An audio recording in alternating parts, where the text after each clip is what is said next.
பெரும்புலியூர் வேத அந்தணர்கள். திருமழிசை ஆழ்வார் திருக்குடந்தை ஆறாமுதனை சேவிக்க விரும்பி திருக்குடந்தை செல்லும் வழியில் பெரும்புலியூர் என்ற இடத்தில் ஓய்வெடுக்க தங்கினார். அங்கு சில அந்தணர்கள் வேதம் ஊதி கொண்டிருந்தனர். வேற்று மனிதர் ஒருவர் வந்து அமர்வதை கண்ட அந்த அந்தணர்கள் வேதம் ஊதுவதை நிறுத்தி கொண்டனர். இதனை உணர்ந்து கொண்ட ஆழ்வாரும் அவ்விடத்தை விட்டு கிளம்ப அந்தணர்கள் மீண்டும் வேதம் ஓத விளைந்தனர். ஆனால் அவர்கள் எந்த இடத்தில் தாங்கள் நிறுத்திய வேத மந்திரத்தை தொடங்குவது என்று புரியாமல் விழித்து கொண்டிருந்தனர். இதனை கண்ட திருமழிசை ஆழ்வார் அவர்கள் தொடங்க வேண்டிய மந்திரத்தை உணர்த்த ஒரு விதையை எடுத்து அதனை உரித்து காண்பித்து பூடகமாக எந்த இடத்தில் அவர்கள் வேத மந்திரத்தை தொடங்க வேண்டும் என்று சைகை காட்டினார். தங்கள் தவறினை புரிந்து கொண்ட அந்த அந்தணர்கள் திருமழிசை ஆழ்வாரிடம் மன்னிப்பு கேட்டு அவரையும் வேத கோஷ்டியில் கலந்து கொள்ள வேண்டினர். பெரும்புலியூர் வேதிய யாகம். திருமழிசை ஆழ்வார் அவ்வூரில் பிச்சை பெறும் பொருட்டு சென்று கொண்டிருந்தார்.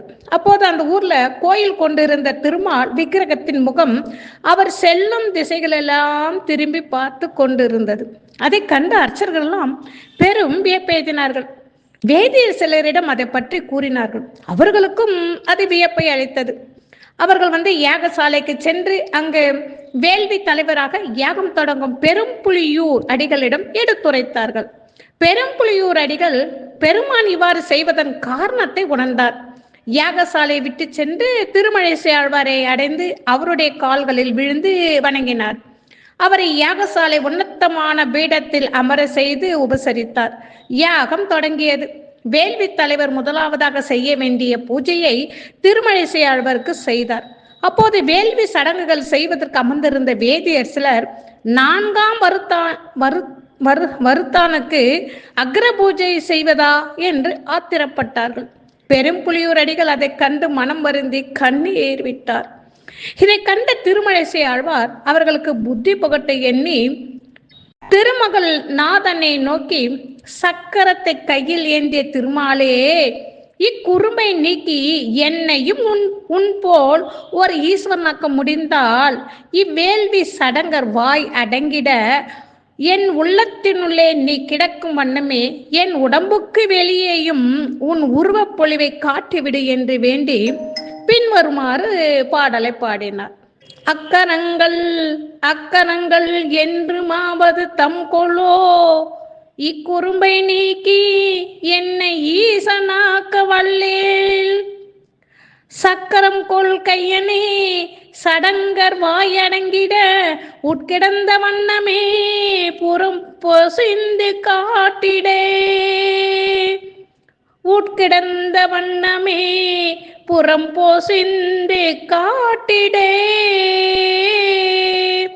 இப்படி பாடிய உடனே பார்க்கடலில் பாம்பனையில் தன் திருவடிகளை திருமகளும் பூமகளும் வரிடிட தன் பள்ளி கொண்ட காட்சியை அனைவரும் காணும் வண்ணம் திருமழிசை ஆழ்வாரின் உடல் மீது காட்டி அருளினார்.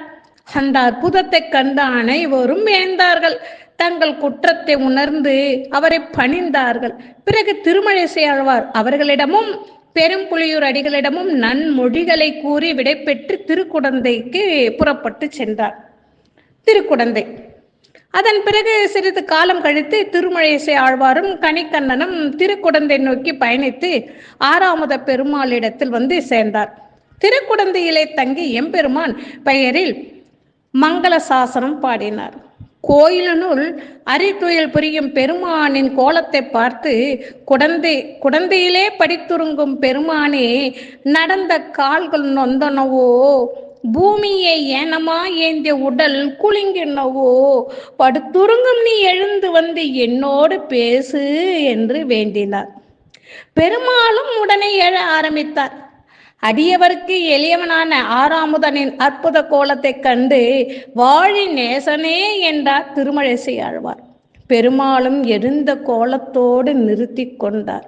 நடந்த கால்கள் நொந்தனவோ, நடங்க நாளும் ஏனமாய், இடந்த மெய் குலுங்கவோ, விலங்கு மால்வரை சுரம் கடந்த கால் பரந்த காவேரி கரை குடந்தை நூல் கிடந்தவாறு எழுந்திருந்து பேசு வாழி கேசனே. திருக்குடந்தைக்கு ஸ்ரீ ஆறாமுதனை சேவிக்கும் பொழுது கிடந்த நிலையில இருந்த பெருமாள் எழுந்திருக்க முயலும் பொழுது ஆழ்வார் அவரை அப்படியே இருக்க வேண்ட, பெருமாளும் கிடந்த நிலையில் இல்லாமலும் எழுந்த நிலையிலும் இல்லாமல் அப்படியே கிடந்திருந்து எழுந்த நிலையிலேயே ஆழ்வாருக்கு சேவை சாகித்தார். அவருக்கு சேவை சாதித்த நிலையிலேயே திருக்குடந்தை ஆறாமுதன் இன்றும் எல்லோருக்குமே அவ்வாறே காட்சி அளிக்கிறார். காஞ்சி பெருமானும் திருக்குடந்தை ஆறாமுதனான சாரங்கபாணியும் உத்தான சயனம். காஞ்சி பெருமான் போலவே திருக்குடந்தை ஆறாமுதனான சாரங்கபாணியும் திருமழிசை ஆழ்வாரின் சொல்படி கேட்டார். எம்பெருமான் எழுந்திருக்க முயல்வதைக் கண்ட ஆழ்வார், ஐயகோ, நாம் எம்பெருமானை சிரமப்படுத்தி விட்டோமே என்று நினைத்து வாழி கேசனே என்று பாடலை முடிக்க, எம்பெருமானும் சற்று சாய்ந்த நிலையில் நிலை கொண்டு அதே நிலையில் இன்றளவும் காட்சி தருகிறார். இதற்கு தான் உத்தான சயனம் என்றும் பெயர். ஓம் நமோ நாராயணம்.